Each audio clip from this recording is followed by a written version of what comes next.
하나님의 말씀 보도록 하겠습니다. 오늘 하나님의 말씀은 미가서 4장 6절에서 7절 말씀입니다. 구약 미가서 4장 6절에서 7절 말씀.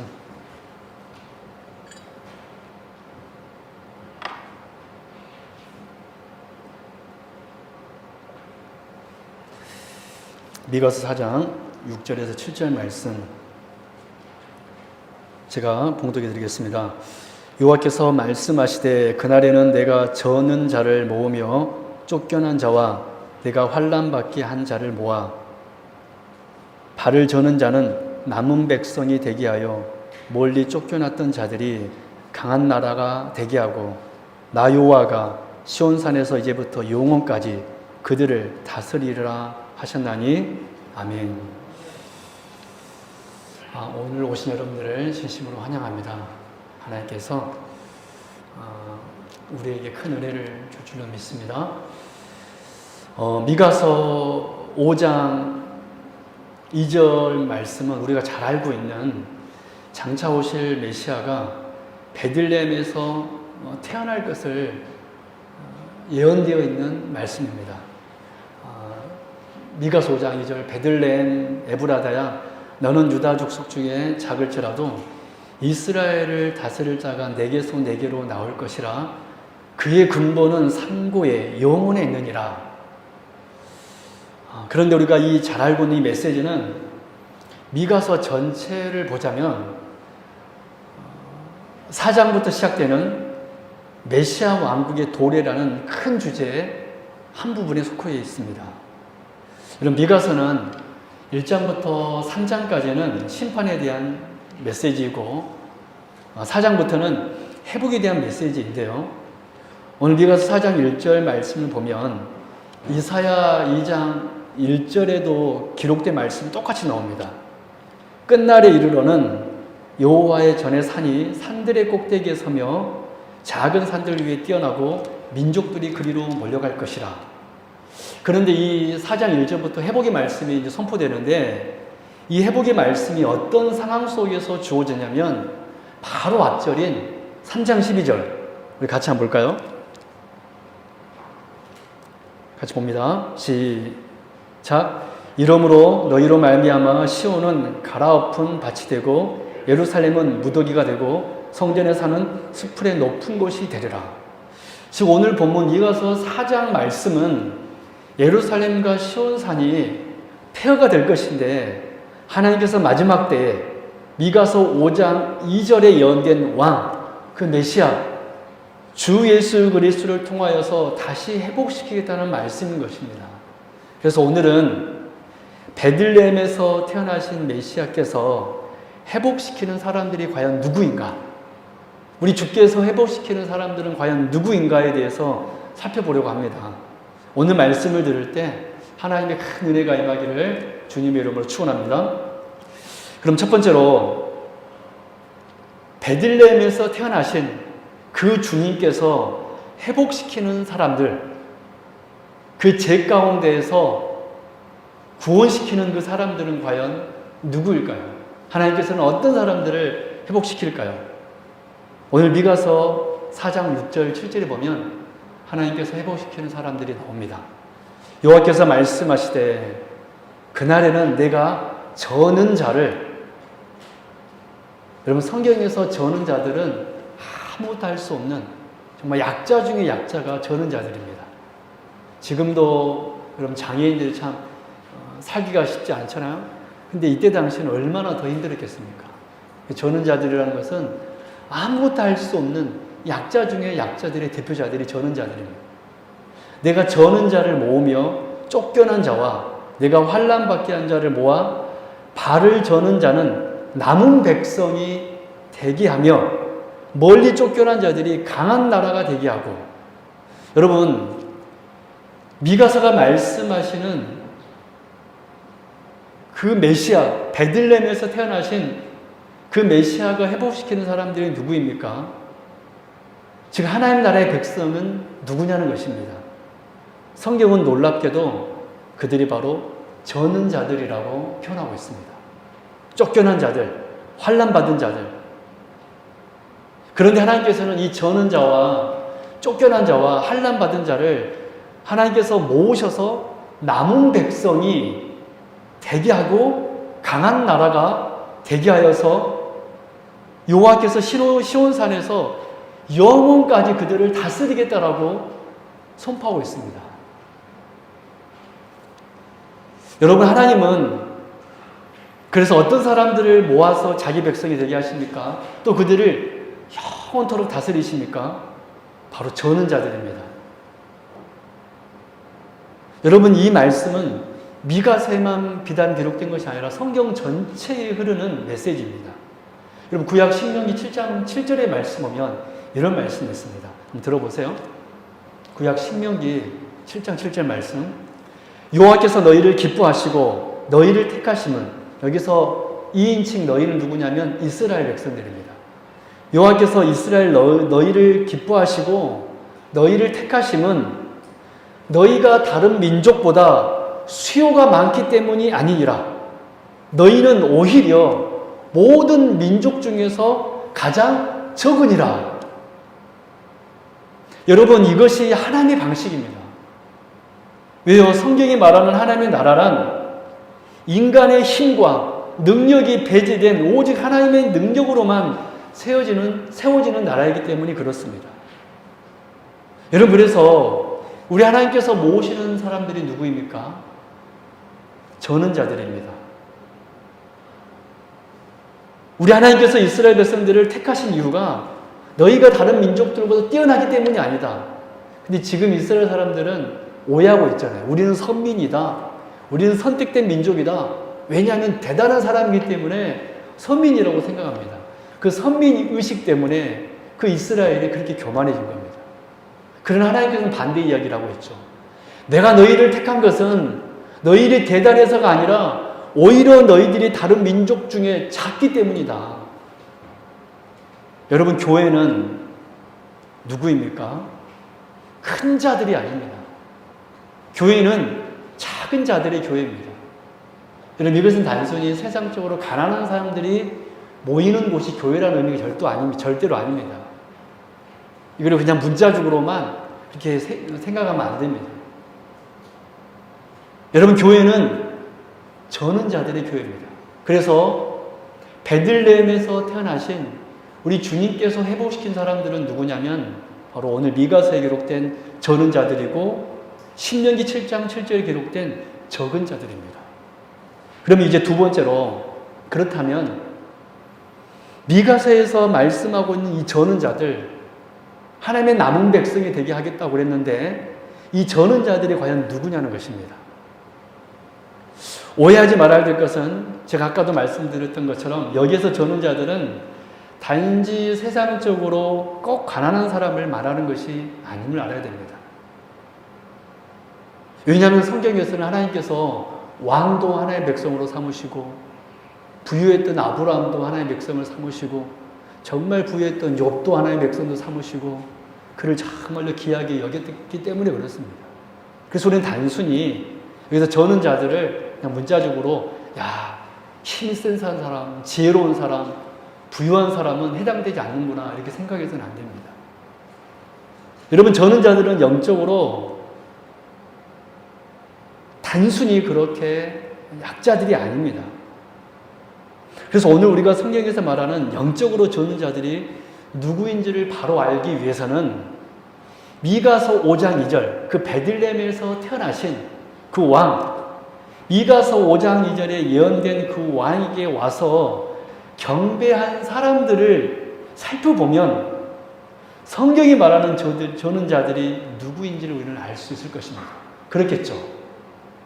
왜냐하면 미가서 5장 2절에 그 왕께서 그 저는 자들을 그의 백성으로 삼으셨기 때문에 미가서 5장 2절에 정말 그 예언된 그 메시아에게 경배한 사람들의 모습을 보면 우리는 하나님께서 말씀하시는 저는 자들이 누구인지를 알 수 있다는 것입니다. 우리 마태복음 2장 1절에서 2절 말씀을 한번 보도록 하겠습니다. 마태복음 2장 1절에서 2절 말씀. 미가서 5장 2절에 예언된 그 왕에게 경배한 사람들이 과연 누구인가? 미가서 마태복음 2장 1절에서 2절 같이 한번 봅니다. 헤로드 왕 때에 예수께서 유대 베들레헴에서 나심에 동방으로부터 박사들이 예루살렘에 이르러 말하되 유대인의 왕으로 나시니가 어디 계시냐? 우리가 동방에서, 여러분 동방이라는 말에 여러분 주목하십시오. 그의 별을 보고 그에게 경배하러 왔노라. 여러분, 왜 하나님은 이 땅에 예수님을 보내셨을 때 왕궁에서 헤롯과 대제사장들과 서기관들에게 경배받게 하지 않으셨습니까? 정말 우리 주님께서는 미가서 5장 2절에 예언된 그 베들레헴에서 태어나셨는데, 그 미가서 5장 2절에 예언된 그 왕이셨는데, 이 하나님께서는 헤롯을 비롯하여서 당시 종교 지도자들 그들에게 왜 경배받게 하지 않으셨냐는 것입니다. 그들은 저는 자들이 아니었기 때문에 그렇습니다. 그들은 영적으로 저는 자들이 아니었기 때문에 그렇습니다. 그들은 큰 자들이 되기를 원했습니다. 여러분, 제가 거인과 그리스도인이라는 제목으로 말씀을 전한 적이 있습니다. 그들은 거인이 되기를 원했습니다. 그들은 힘 있는 자가 되기를 원했습니다. 힘 있는 자가 되기를 원했다는 것은 하나님 없이 살겠다는 의지입니다. 자기 힘으로 살겠다는 사람들입니다. 그 사람들이 자칭 큰 자들입니다. 그런데 당시 유대인들이 개취급했던, 그리고 하나님의 유업을 상속받지 못한다고 생각했던 이방인이었던 동방 박사들이 지금 아기 예수께 경배를 드리고 있다는 것입니다. 여러분, 성경에서 동방, 이 동방의 사람은 단순히 동쪽에서 온 사람을 가리키는 말이 아닙니다. 물론 동방이니까, 동방 박사들이니까 당연히 동쪽에서 온 박사들이겠죠. 그런데 성경에서 이 동방은 어떤 사람들을 의미하냐면 하나님을 믿지 않는 이방인들을 의미하는 말입니다. 그래서 여러분, 성경에서 이 동쪽이라는 말이 나오면, 하나님을 믿지 않는 사람들을 의미하는구나 라고 생각하면 됩니다. 여러분, 아담과 하와가 범죄했을 때 창세기 3장 24절 이후의 말씀을 보면 그들은 하나님과 에덴 동산에서 쫓겨나서 어디로 가는지 아세요? 여러분, 서쪽으로 갔을까요? 동쪽으로 갔을까요? 남쪽으로 갔을까요? 북쪽으로 갔을까요? 범죄했던 아담과 하와가 어느 쪽으로 갔을까요? 한번 맞춰보세요. 동쪽으로 갔습니다. 왜? 제가 그랬잖아요. 동쪽은 하나님을 믿지 않은 이방인들을 상징한 곳이라고. 그래서 범죄한 사람들이 가는 방향이 동쪽입니다. 3장 24절입니다. 창세기. 이같이 하나님이 그 사람을 쫓아내시고 에덴 동산 동쪽에 그룹들과 두루도는 불칼을 두어 생명나무의 길을 지키게 하시니라. 여러분, 그리고 창세기 4장 16절 말씀을 보면 동생 아벨을 죽였던 가인이 범죄한 후에 그가 거했던 땅을 에덴 지역 동쪽에 있었던 롯 땅에 거하였다라고 성경 기록하고 있습니다. 그래서 우리는 동쪽을 무조건 동쪽은 그렇게 방향으로 생각할 필요는 없지만 일반적으로 동쪽은 그렇게 믿지 않은 하나님과 반역한 사람들이 향하는 곳이 바로 동쪽이라는 거예요. 그뿐입니까? 바벨탑을 지을 때에 창세기 11장 2절의 상황을 보면 이에 그들이 동방으로 옮기다가, 어디로 옮기다가? 그들은 점점 에덴의 반대쪽인 어디로 가고 있어요? 동쪽으로 계속해서 가고 있습니다. 그래서 신할 동쪽으로 옮기다가 신할 평지를 만나서 거기에서 뭐를 쌓았으니까 그들은 바벨탑을 쌓았습니다. 여러분, 그리고 이사야 2장 6절 말씀입니다. 주께서 주의 백성 야곱 족속을 버리셨으면 그들에게 동방 풍속이 가득하며, 어느 풍속? 동쪽에 있는 사람들의 풍속이 가득하며 그들이 블레셋 사람들 같이 점을 치며 이방인과 더불어 손을 잡아 언약하였습니다.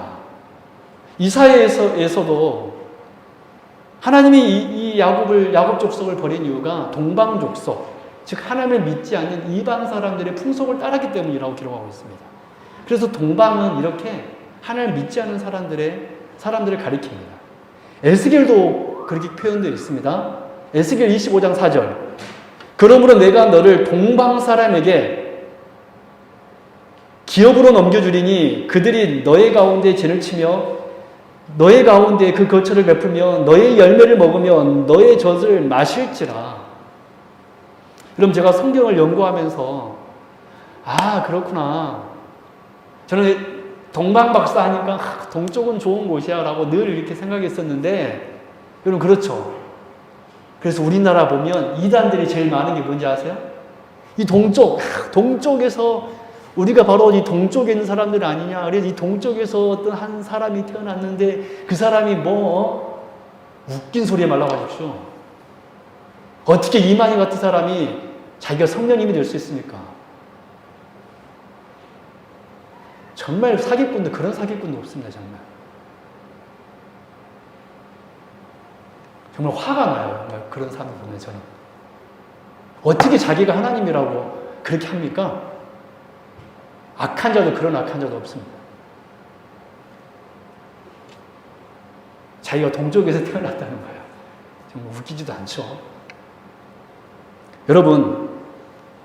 그래서 여러분 성경에서 보통 동방 사람 하면 하나님을 반영하는 사람들의 특징이 바로 점점 더 동쪽으로 간다는 것입니다. 영적인 의미예요, 여러분. 그래서 성경에서 동편에 있는 자들은 하나님을 반영한 자들을 상징적으로 나타내는 것입니다. 그러므로 여러분, 동방 박사들은 영적인 의미에서 하나님을 반영하여 간 동쪽의 사람들을 대표하는 사람들입니다.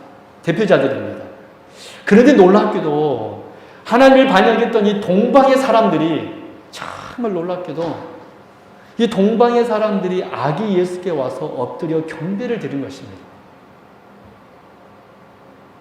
왜요? 당시 유대인들이 이스라엘을 회복시키실 왕 예수 그리스도를 거부하자 하나님께서는 영적으로 저는 자들, 동방의 박사들을 그의 백성으로 삼으신 것입니다. 주의 은혜로. 여러분, 이 사실은 예수님의 비유를 통해서도 확인할 수 있는데요. 우리 누가복음 14장 말씀을 한번 찾아서 보도록 하겠습니다. 누가복음 14장 18절에서 21절 말씀입니다.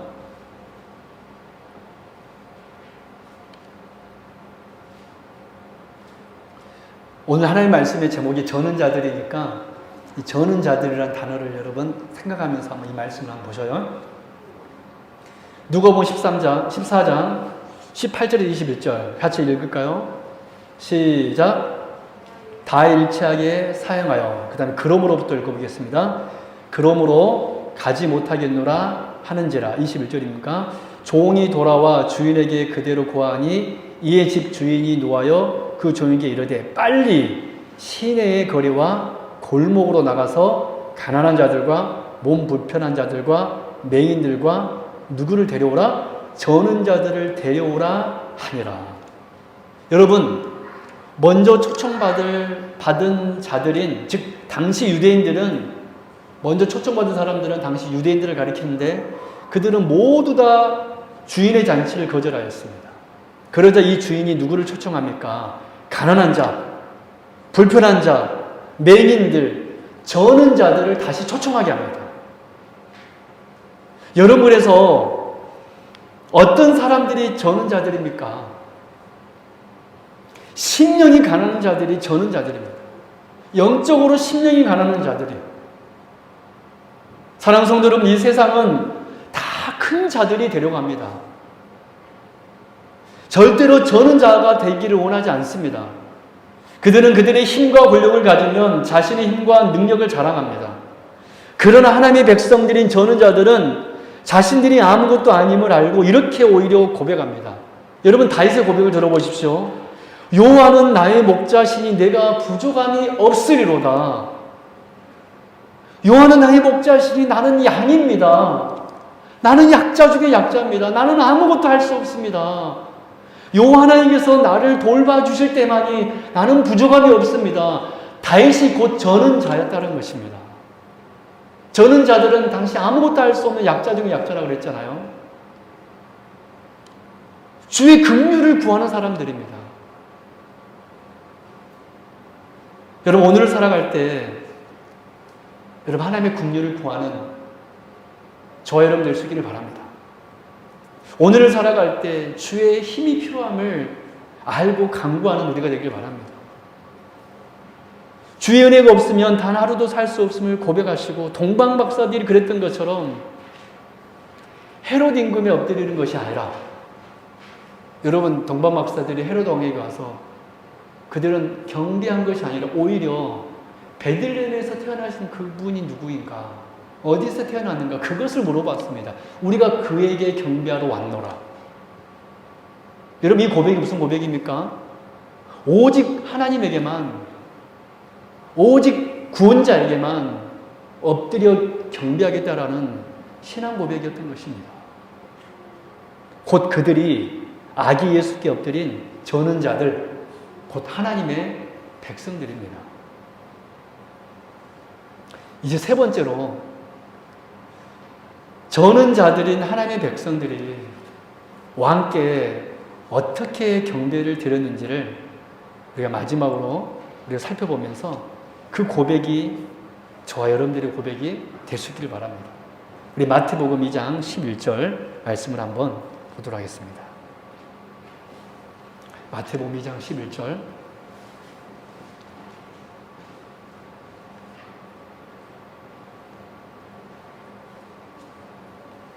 같이 읽을까요? 시작. 집에 들어가 아기와 그의 어머니 마리아가 함께 있는 것을 보고 엎드려 아기께 경배하고 보배압을 열어 황금과 유황과 몰약을 예물로 드리니라. 여러분, 동방 박사들이 드린 예물이 여러분 무엇입니까? 황금과 유향과 몰약입니다. 여러분, 왜 이들은 황금을 드렸고, 왜 이들은 유향을 드렸고, 왜 이들은 몰약을 드렸을까요? 우리가 어렸을 때, 제가 참 어렸을 때 목사의 아들로 살았기 때문에 참 성탄절 때 연극을 참 많이 했습니다. 연극을 참 많이 했습니다. 참 부끄러워서 하기 싫었는데 늘 목사 아들이다 보니까 늘 뭐 주인공 시키고, 그 대사 연기 참 힘들었었는데 늘 그렇게 막 앞에서 이렇게 강미상 위에서 막 이렇게 했었습니다. 그때 우리 성탄절 때 자주 했던 연극이 바로 동방 박사들이 아기 예수께 와서 황금을 드리고 유향을 드리고 몰약을 드리는 그런 참 연극을 많이 했던 것 같습니다. 그래서 정말 성경의 어떤 사건 중에 절대 잊지 않고 까먹지 않는 것은 바로 이 동방 박사들의 이야기인 것 같습니다. 참 그때 궁금했었습니다. 왜 동방 박사들은 다른 어떤 예물이 아니라 왜 황금을 드렸고, 왜 유향을 드렸고, 왜 몰약을 드렸을까? 또 몰약은 또 뭐고, 또 유향은 뭐고, 그런 게 뭔가 참 늘 궁금했었습니다. 여러분, 왜 이 동방의 박사들은 이 세 가지 예물을 드렸을까요? 여러분, 성경은 성경으로 해석해야 합니다. 성경을 절대로 내 이론과 내 경험으로 해석하면 늘 거기에서 오해가 되고 잘못 해석합니다. 여러분, 지금의 생각으로 여러분 성경에 있는 사건들을 봐보십시오. 아브라함이 사라만 여러분 부인이 있었습니까? 어찌어찌 하다 보니까 하갈도 생겼고, 어찌어찌 하다 보니까 그드라도 생겼습니다. 그래도 이삭은 딱 한 사람 리브가만 사랑했더라고요. 또 야곱도 어떻습니까? 여러분, 지금 관점으로 그들을 볼 때 여러분, 그들이 여러분 괜찮은 분들입니까? 여러분, 제가 만약에 다른 부인을 아내로 맞아든다 생각해 보세요. 여러분 이해하시겠어요? 그러니까 성경은 절대로 지금의 어떤 사상과 지금의 어떤 문화와 관점으로 보려고 하면 절대로 이해할 수도 없고 해석할 수도 없습니다. 단편적인 이야기만 했지만 성경은 성경으로 해석해야 됩니다. 그래서 우리는 왜 동방 박사들이 이 세 가지 예물을 드렸는가? 이사야 60장의 말씀을 보면 그렇구나, 그 이유를 알 수 있습니다. 그래서 우리는 이 저는 자들인 하나님의 백성들이 왕께 어떻게 경배 드렸는지를 이 동방박사들이 드린 이 세 가지 예물을 통하여서 저와 여러분들이 하나님의 백성들이라면, 저는 자들이라면 어떤 고백을 하며 우리는 하루하루 살아야 되는지 알 수 있다는 거예요. 우리 이사야 60장 6절 말씀 같이 한번 보도록 하겠습니다. 중요한 말씀입니다. 이사야 60장 6절 같이 한번 합독할까요? 시작. 허다한 낙타 미디안과 에바의 어린 낙타가 네 가운데에 가득할 것이며 스바 사람들은 다 금과 유향을 가지고 와서 여호와의 찬송을 전파할 것이며. 할렐루야.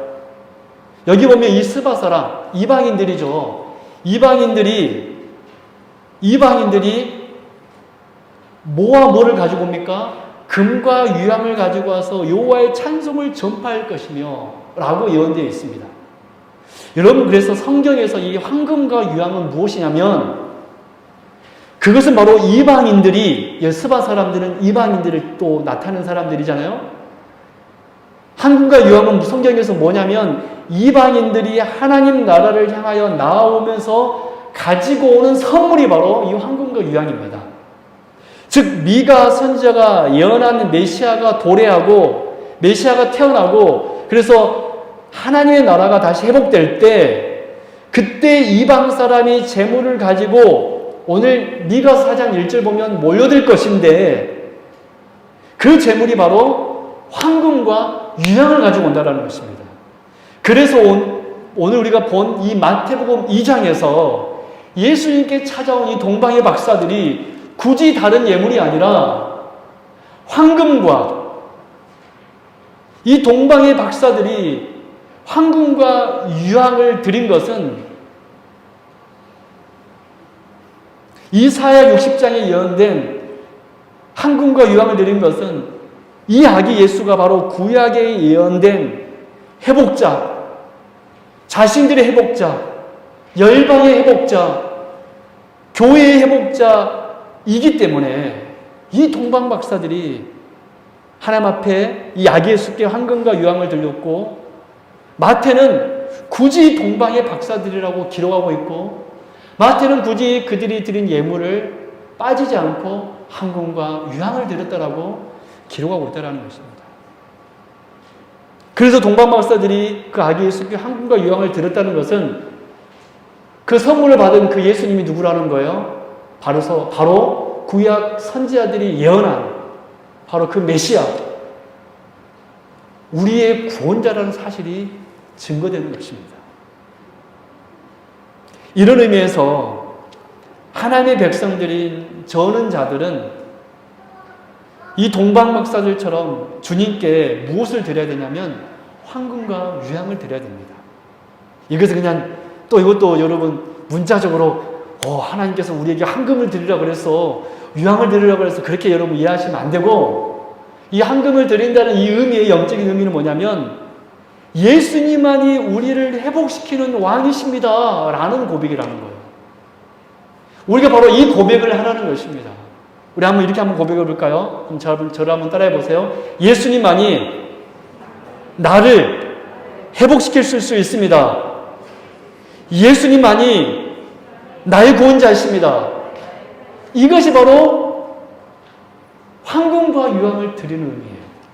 이것이 바로 하나님의 백성들인 저는 자들이 하는 입술의 고백이고 찬양의 제목이라는 것입니다.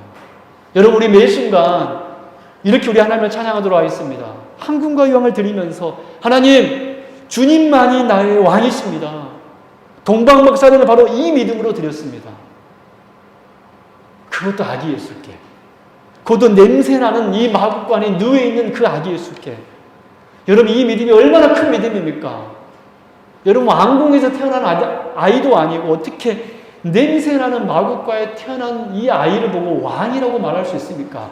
어떻게 그 아이에게 황금과 유향을 드릴 수 있었습니까? 그것은 바로 그들이 저는 자들 하나님의 백성들이기 때문에 그렇습니다. 여러분, 오늘 우리들에게 그런 믿음이 있기를 바랍니다. 사람들은요, 내 눈에 보이는 하나님께 나에게 기적을 베풀어주고 그런 왕이 나타나면 그 왕께 나아가자라고 하는데, 십자가에 못 박힌 예수를 보고는 다 도망가 버렸습니다. 예수님께서 기적을 베풀 때는 정말 수많은 사람들이 몰려들었습니다. 그런데 그 예수님께서 십자가에 못 박히자 그들은 오히려 그 예수를 향하여서 네가 하나님 나라의 왕이거든, 네가 메시아거든, 십자가에서 내려와 봐라. 저 바라바를 살려주고 저 예수를 십자가에 못 박거라. 여러분은 혹 하나님이 우리에게 고난을 주시면 그 하나님 향하여서도 주님이 나의 회복자이시네라고 고백할 수 있습니까? 나의 기도 제목을 응답했을 때 그 하나님만을 고백하는 것이 아니라 냄새나는 마구간에 누워있는 그 아기께에도 한군과 유황을 드릴 수 있냐는 거예요. 십자가에 못 박혀 죽으신 그 예수를 향하여서도 여러분에서 한편에 있는 강도가 정말 믿음 있는 사람이었습니다. 우리는 그 사람을 끝에 구원받은, 죽기 직전에 구원받은 사람이라고 부끄러운 구원을 받았다라고 어떤 사람들은 그렇게 표현하던데 저는 그렇게 보지 않습니다. 그는 죽어가는 예수를 향하여서 뭐라고 고백했냐면 주여 나를 기억하소서. 할렐루야. 그가 바로 저는 자였기 때문에 그렇습니다. 여러분, 저와 여러분이 저는 자들인 줄로 믿습니다. 그렇다면 그 아기 예수께 그 냄새나는 마구간에 누워있는 그분께 한군과 유황을 드리면서 예수님만이 나의 회복자이시나라고 고백하는 것입니다. 그런데 여기서 또 한 가지 궁금증이 생깁니다. 이사야에서는 한군과 유황만 나오지, 우리 아까 읽었던 이사야 60장 6절입니까? 뭐는 안 나왔습니까? 모략은 안 나왔습니다. 여러분, 왜 동방박사들은 이사야와 똑같이 한금과 유황만이 아닌 몰약도 드렸을까요? 이 질문에 대해서 저는 신학적으로 여러분들이 이렇게 대답할 수 있습니다. 그들이 몰약도 드린 것은 신학적인 대답입니다. 이게 바로 성경적인 대답이에요.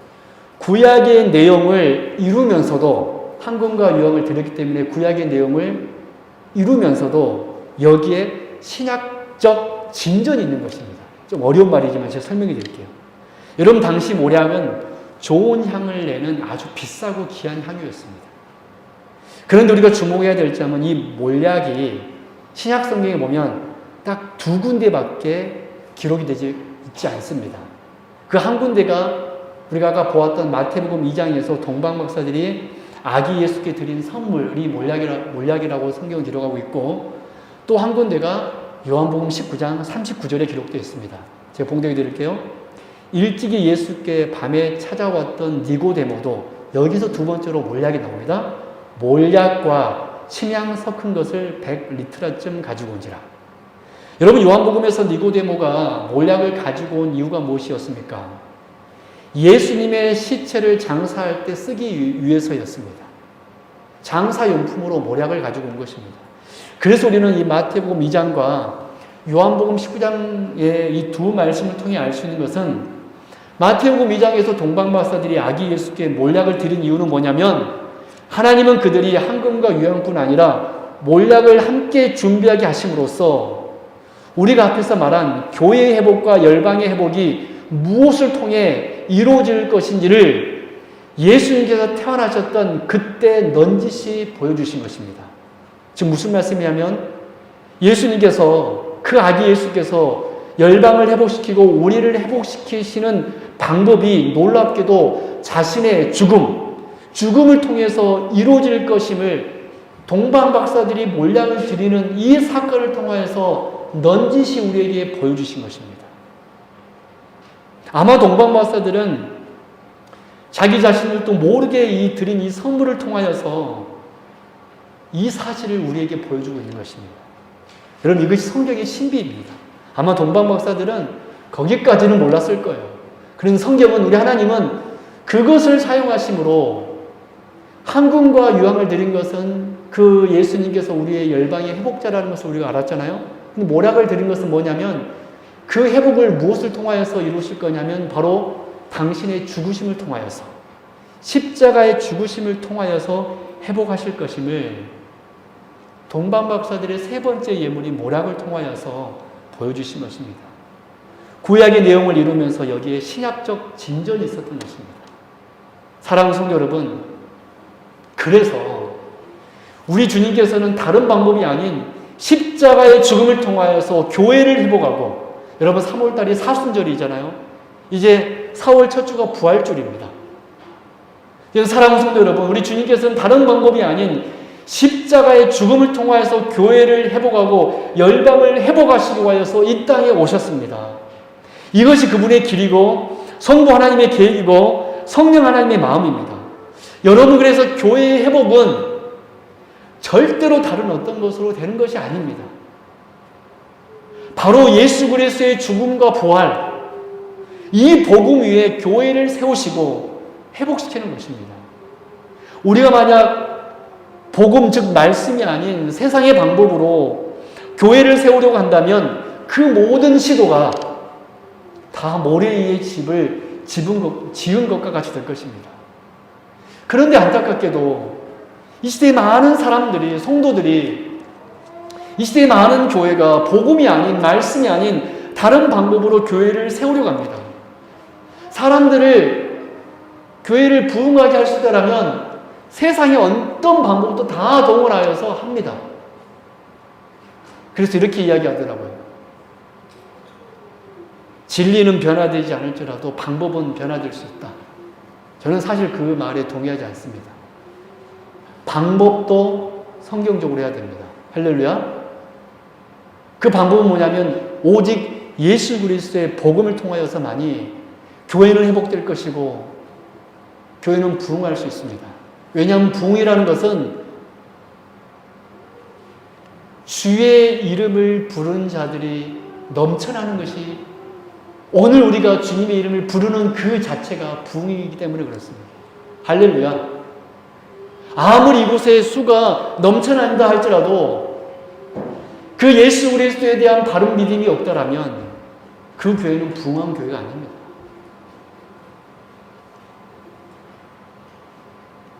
여러분, 그래서 우리 하나님께서는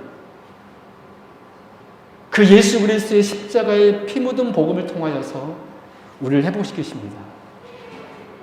하나님의 백성들인 저는 자들은 하나님께서 우리를 회복시키는 방법이 주님의 십자가 상의 죽음이라는 것을 아는 사람들입니다. 이런 주님께 한군과 유황과 몰약을 드리는 저 여러분 되기를 바랍니다. 말씀을 이제 마치도록 하겠습니다.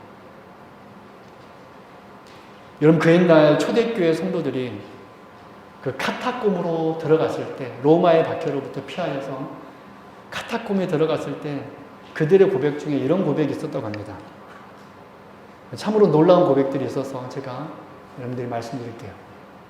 저는 왕국의 왕자였습니다. 하지만 그리스도를 사랑하기 때문에 이 모두를 버리고 지금은 집도 없는 자가 되었습니다. 그는 왕자의 신분을 버린 겁니다. 또 어떤 사람은 이렇게 고백합니다. 저는 부모 형제를 잃고 다 친지들도 다 죽었습니다. 하나님을 믿는다는 이유로 로마의 박해에 살해되었습니다. 하지만 주께서는 저에게 더 큰 위로를 주십니다. 또 어떤 분은 이렇게 또 고백합니다. 지금 이 시대에 어떤 성도님들도 이렇게 고백합니다. 하나님께서는 저에게 물질을 주셨습니다. 저에게 재능을 주셨습니다. 제게 수많은 달란트를 주셨습니다. 이것이 주님이 사랑하는 사람들에게 쓰여졌으면 좋겠습니다. 여러분, 이렇게 고백하는 사람들이 바로 저는 자들입니다. 여러분, 사무엘하 9장 3절 말씀 보면 다윗 임금이 한 사람을 회복시키는 장면이 나옵니다. 사무엘하 9장 3절. 왕이 이르되, 이 왕은 다윗입니다. 사울의 집에 아직도 남은 사람이 없느냐? 내가 그 사람에게 하나님의 은총을 베풀고자 하노라 하니 시바가 왕께 아뢰되 요나단의 아들 하나가 있는데 다리 저는 자니이다. 사무엘하 9장 8절 말씀. 그가 절하여 이르되, 여기서 그는 사울 왕의 손자 요나단의 아들이었던 무비보셋입니다. 무비보셋이 절하여 이르되, 이 종이 무엇이기에 왕께서 죽은 개 같은 나를 돌아보시나이까? 사무엘하 9장 13절 말씀. 무비보셋이 항상 왕의 상에서 먹음으로 예루살렘의 산이라 그는 두 발을 다 절더라. 사랑하는 성도 여러분, 우리 왕이신 주 예수 그리스도께서는 저는 자들의 왕이십니다. 무비보셋은 저는 자였습니다. 다리 저는 자였습니다. 그러나 온전한 은혜로 그는 왕의 상에서 다윗왕과 함께 그 신분을, 왕자의 신분을 회복하고 그곳에서 사는 영광을 누렸습니다. 마찬가지입니다.